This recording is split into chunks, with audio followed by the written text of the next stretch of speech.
what would you say? How would you introduce yourself? What do you do? What are you about? Okay, my name is LAvinah Lempirias. I'm from Sambaru County. I'm a model. I'm the Miss Sambaru. I'm the Miss Face of Gala Awards. That's the title that I got 3 days ago. All right. And I'm a student. I do tourism and foreign languages. That is French and German. And that's all about me. I'm 20 years old. I'm turning 21 on August. Ah, nice. I'm going to give you the key soon. Yeah. So now let's go back and look at your childhood. What would you say is your fondest childhood memory, a memory that stands out from everything else? This is something that you say, this was so precious about my childhood, something that you would like to go back to. Okay. Since I was young, I wanted to be a model since I was, I think, 10 years old. The reason why I wanted to be a model, I'm from, what will I call, I'm from a village All right.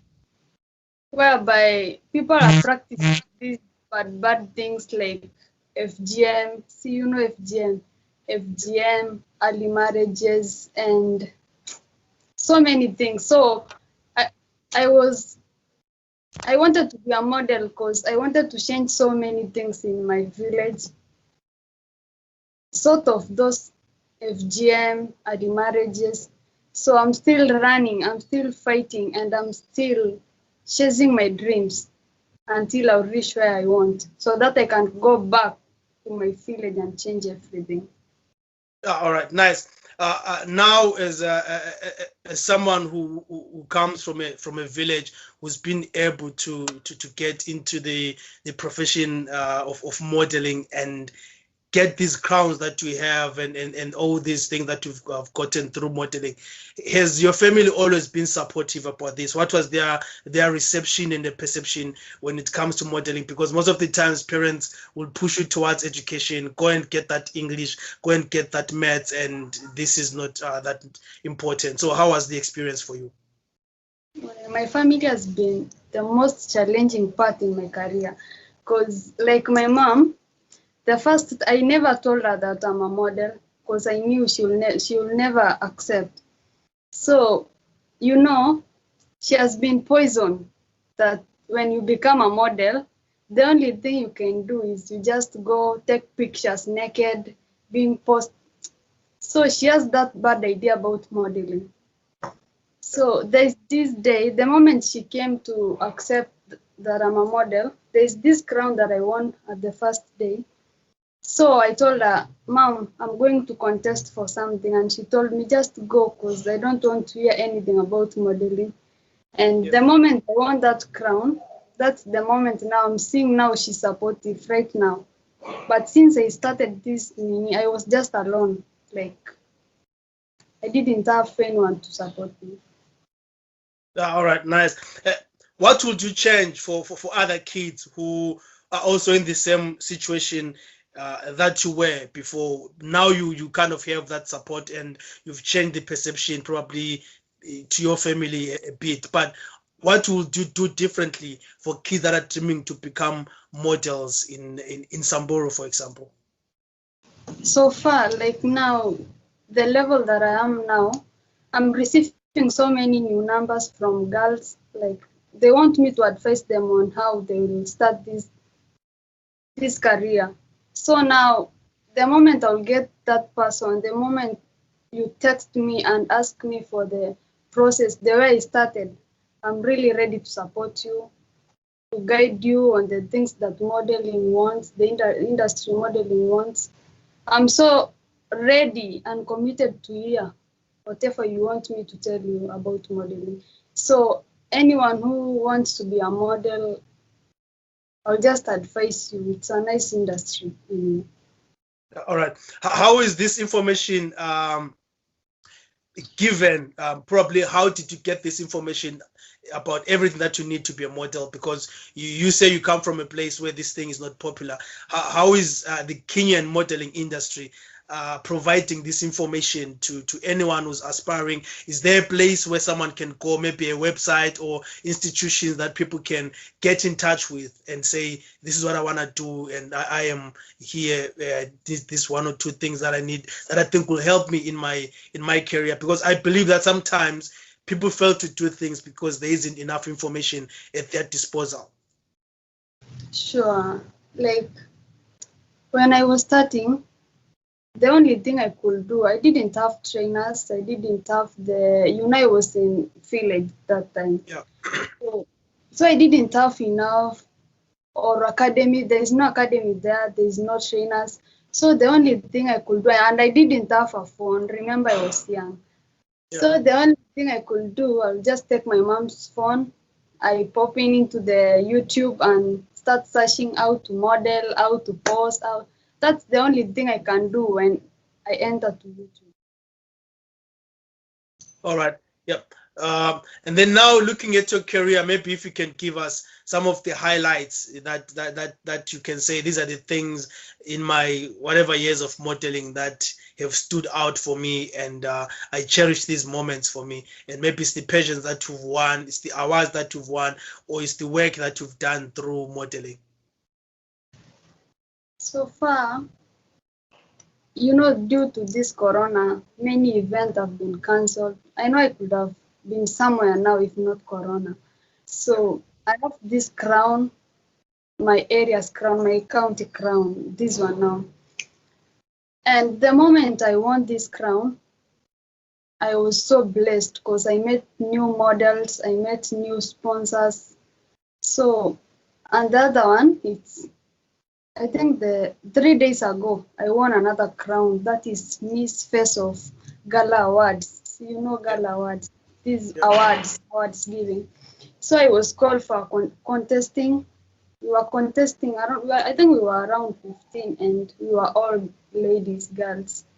So I had to go, contested, and I won that crown. And after there, actually, I've met so many people, so many popular people that I can ask for help. So it has been a blessing for me. All right. So you could have chosen many other things to do, but you decided to go with modeling. And also, why did you choose modeling? Secondly, what type of modeling do you do? Because I understand that there are different types of modeling, commercial and whatnot. So what type of modeling do you pursue? I think we have two types of modeling, that is high fashion and beauty pageant. So for me, I go both. All right. An event for high fashion, the high fashion is so simple. You just walk with a fierce look. Okay. And I'm so advantageous because I'm too tiny. Yeah. So I like high fashion, but mostly, beauty pageant, it has so many advantages like crown, the sachet. But when it comes to high fashion, you just showcase the clothes and get paid. But I prefer beauty pageant because for sure, beauty pageant has strengthened my courage. I'm so courageous now compared to the way I was before. Nice. I think also I have a fierce face, so I think I'm beginning to think I should consider fashion modeling soon, and see how far it can take me. Right. Let's come to still talking about fashion.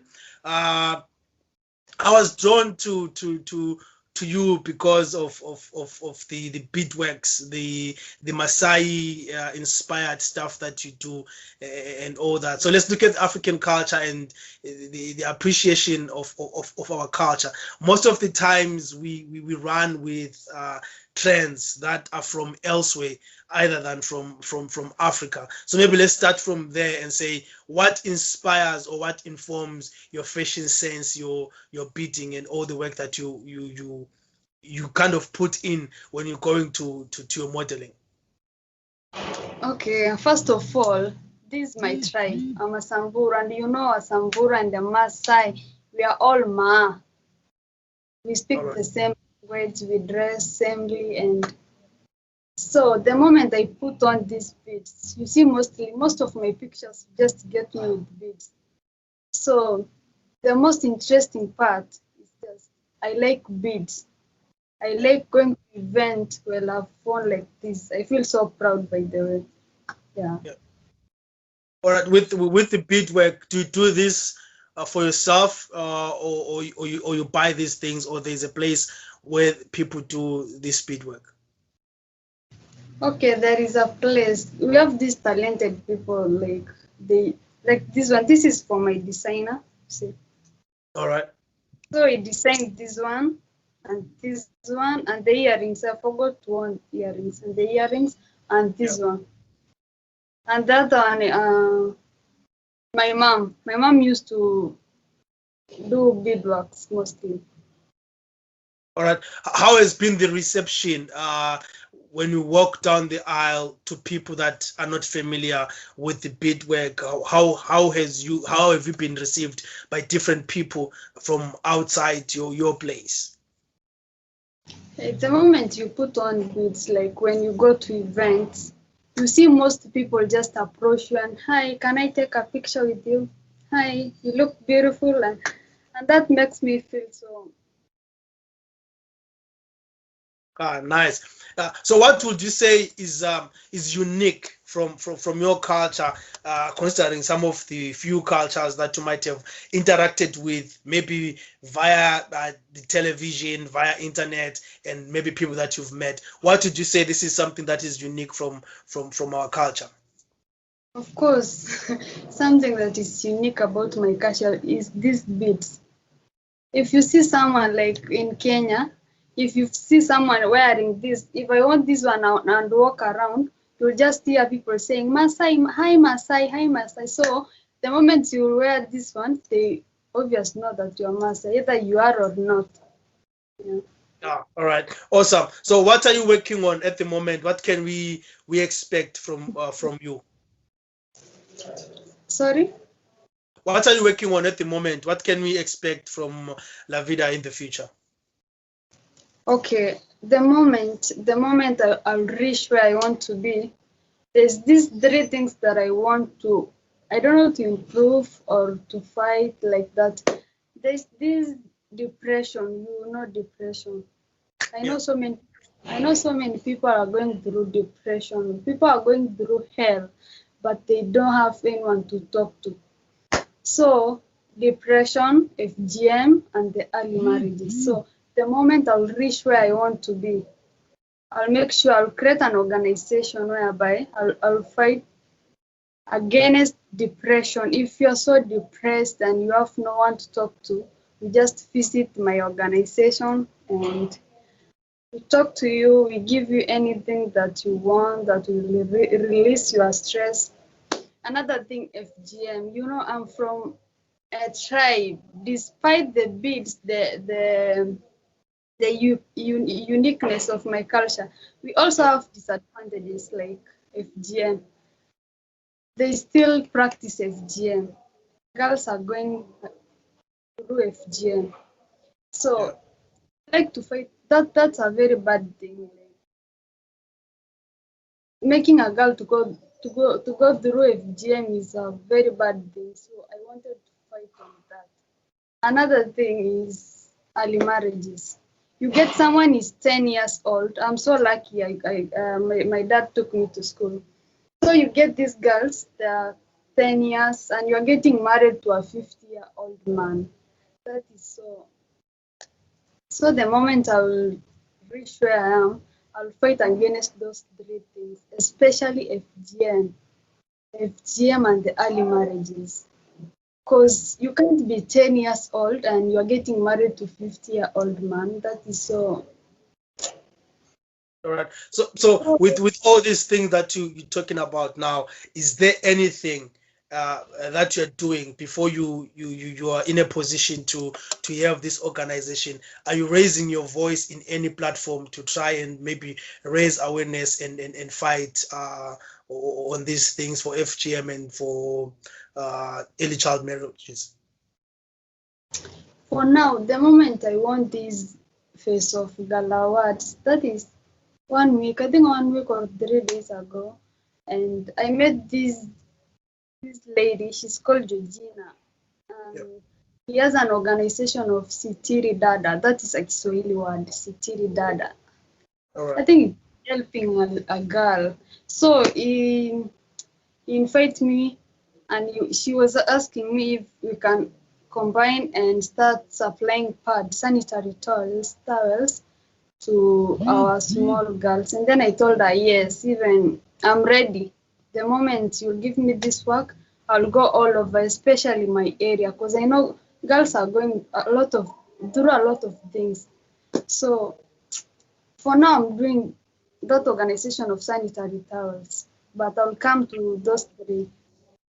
That's a great work, and I see that is something that is probably replicated all over Africa, where people fight, especially on the issue of sanitary pads. We have many campaigns where people are trying to help the girl child so they can be comfortable when that time comes, and it's something that I really hope that the society as a whole, both men and women, could rise up and support and make sure that this thing doesn't come as an ISO. And we hope you and wish you all the best in doing this. But now you have a pageant that is coming up at the month end of July. Maybe if you can give us more information about that, what's happening, and if is there anything that people can do to help you win this particular pageant, what has been the process so far? Okay, I have this. It's Miss and Mr. Crystal Kenya. It's happening on 31st this month. Yeah, this July, this Yeah. month 31st. It's happening, I think, yeah, 31st. So the only thing you have to do is just, I have a link. You just click on that link. You go and like at least and leave a comment. Because they're looking for, they're crowning, I think, 7 people. Miss Crystal, Miss and Mr. Crystal, Yeah. Miss and Mr. Creativity, Miss Ambassador, and Miss and Mr. Popularity. So I would like to win one of the crowns. All right, nice. Is there a particular crown among those ones that you think this is mine, this is what I'll be more comfortable with, if you can pick one from the various options? Okay. I wanted to win Miss Crystal, of course. And I think that one, I'm going to win that one. Yeah. Yeah, all right. Nice. All the best. Thank you so much for your time. Any last words, maybe to parents who have kids who want to do modeling, maybe if you can talk to them and give them a piece of advice. Okay, not even modeling. I would like to talk to parents, the guidance, those old people. If you have a daughter, a son, and your daughter has a talent, please, you have to support that child.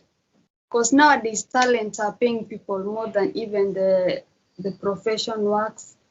So talents pay nowadays. And the moment if your baby is passionate of what he or she is doing, just support the baby. All right. Thank you so much, Lavina. This was our ear crown coming to you from Nairobi, Lavina, the queen, and she's coming up with so many different issues that I think are challenging to women across Africa. I hope that we rise up as a continent and deal with these things. She spoke of early childhood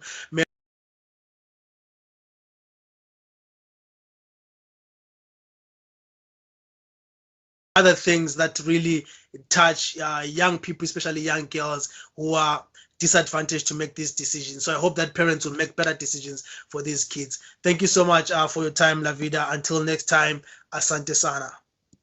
Bye. Asante sana.